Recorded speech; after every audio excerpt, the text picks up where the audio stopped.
Okay, here we are in section 8.3. Here's where we start the application to derivatives. And we are going to spend several days here. There's going to be at least one or maybe two group quizzes on this type of problem. These are called max-min problems.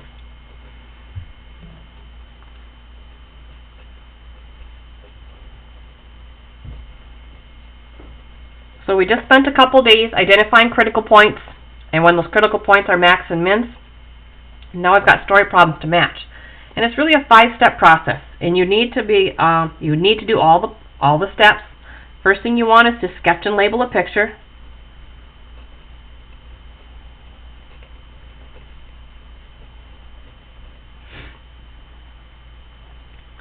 Then you want to write an equation for what is to be maximized or minimized.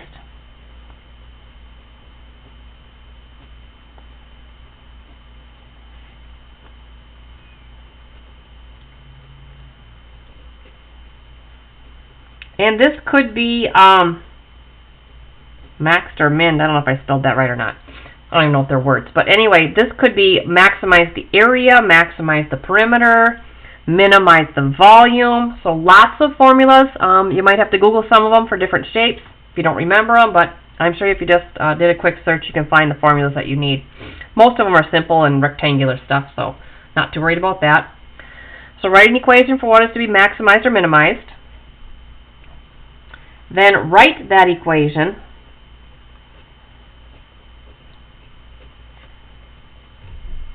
with one variable.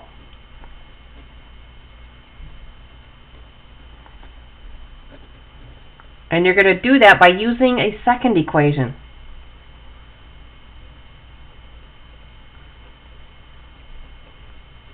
And you'll understand that when we actually get into one. Okay, after you've done that, this fourth step says you have to identify a reasonable domain.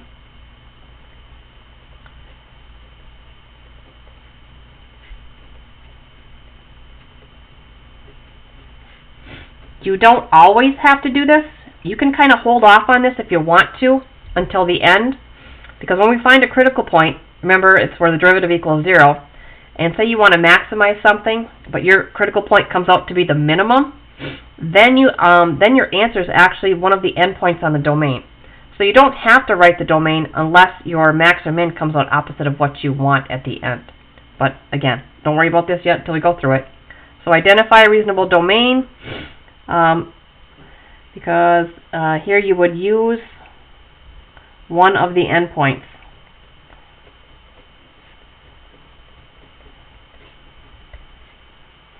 All right. No.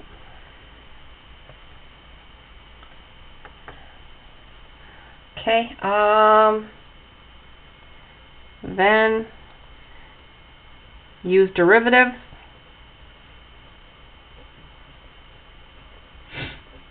to find x equals c, the critical point.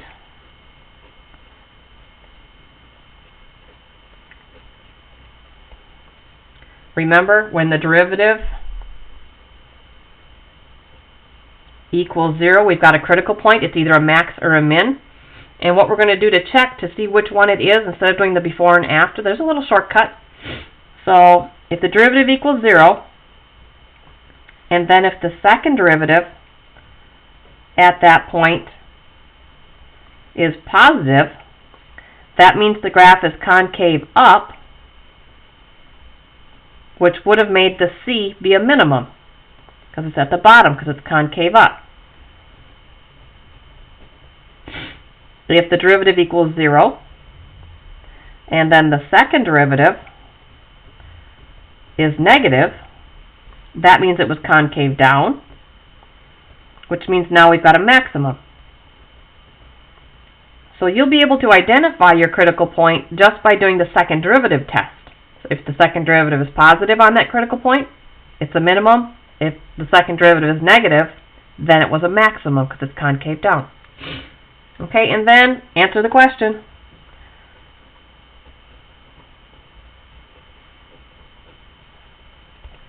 So I'm going to go through a couple of story problems with you so you get the feel for them.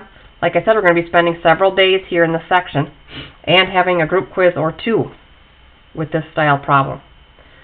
Alright, first one. I'm going to do a new page.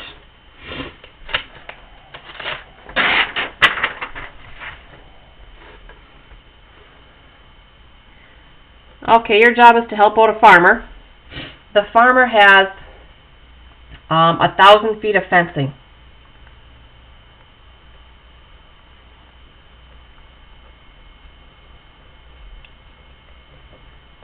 And he wants to build a rectangular corral with one edge of the rectangle along a river that's not going to need any fencing. So we want a rectangular corral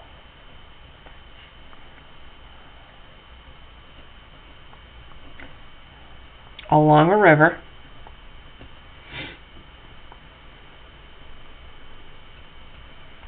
And the goal of this corral is to have the maximum amount of area contained.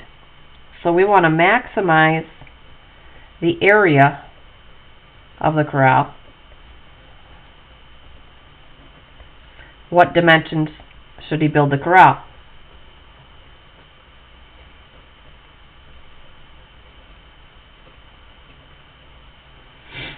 Okay, so we've got our river flowing through here. There's my river. Draw a picture. I'm at the first step here. Draw a picture. So we've got a rectangular corral.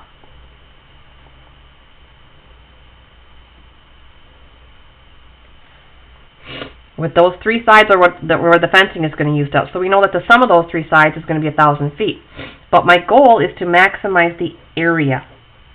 So I've got my picture, but I don't have any labels. I don't know what the dimensions are, and I've got two different dimensions here, length and width. So I'll call one of them X and one of them Y.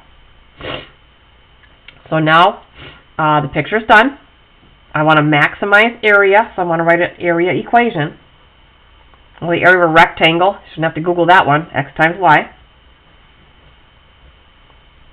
Now I'm at the step where it says, write that equation with one variable in it.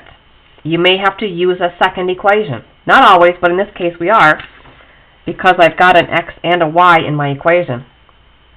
So, and I said use a second equation. Well, you have to look back for another piece of information that will allow you to write an equation. And if you look, I've got 1,000 feet of fencing. Well, that means I can write a perimeter equation. The perimeter of this three-sided rectangle is 2x plus y. And I know that that perimeter has to use up all 1,000 feet of fencing. So now what I can do is either solve this for x or solve this for y so that I can substitute back over here. And if I look, it's going to be, I think, easiest for me to just solve for y by subtracting the 2x from both sides. So I've got y equals 1,000 minus 2x. So now I can take that, substitute it in for the y, and now rewrite my area equation so that it only has one variable in it. So it's x now times the quantity 1,000 minus 2x. Okay, so I've got the equation with one variable. Now it says identify a reasonable domain. You might have to use one of the endpoints at the end for an answer, so don't worry about that yet, but identify a reasonable domain. Well, because I've got this equation in terms of x, I want a domain for x. Again, this step isn't necessary unless my answer comes out opposite of what I'm looking for. But we'll just say, if I think about x for a range of values, x is the dimension along here. Well, I know I have to use some of the fencing, so I know it's got to be greater than 0. Just common sense. And if I've only got 1,000 feet of fencing, I know that, what do you think x would have to stay under? Just common sense.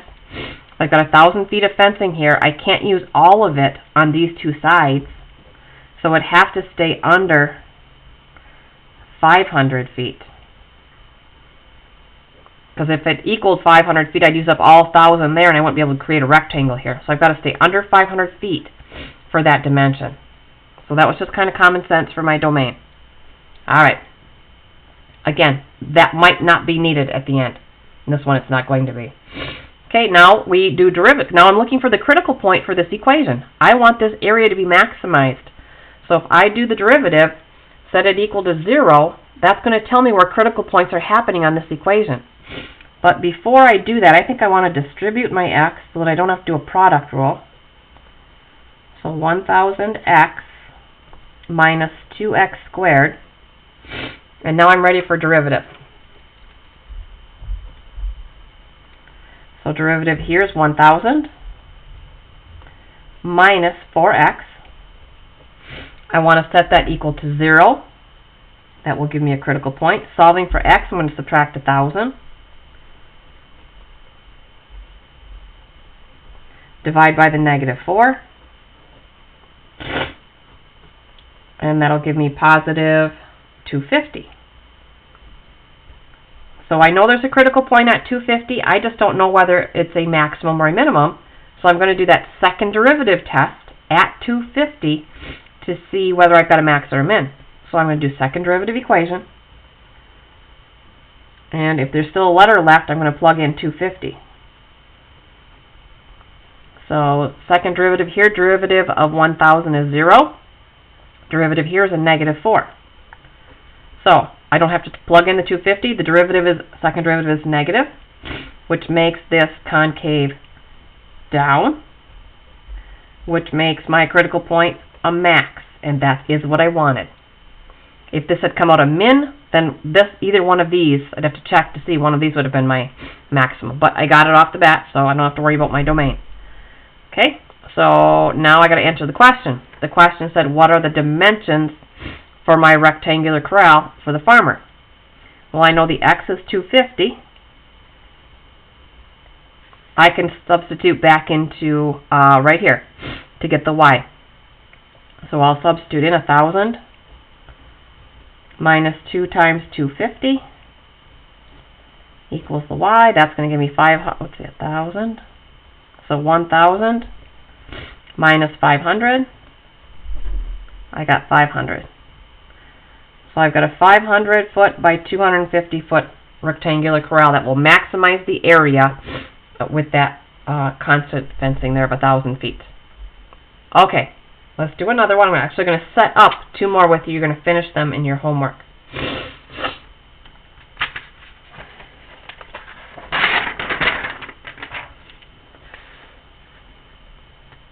Number 2 happens to be part A of number 2 in your book.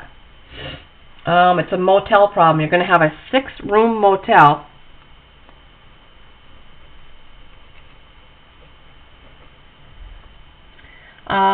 Each room is going to have 350 square feet in it.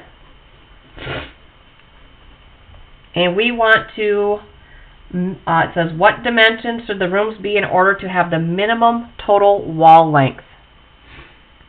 So find room dimensions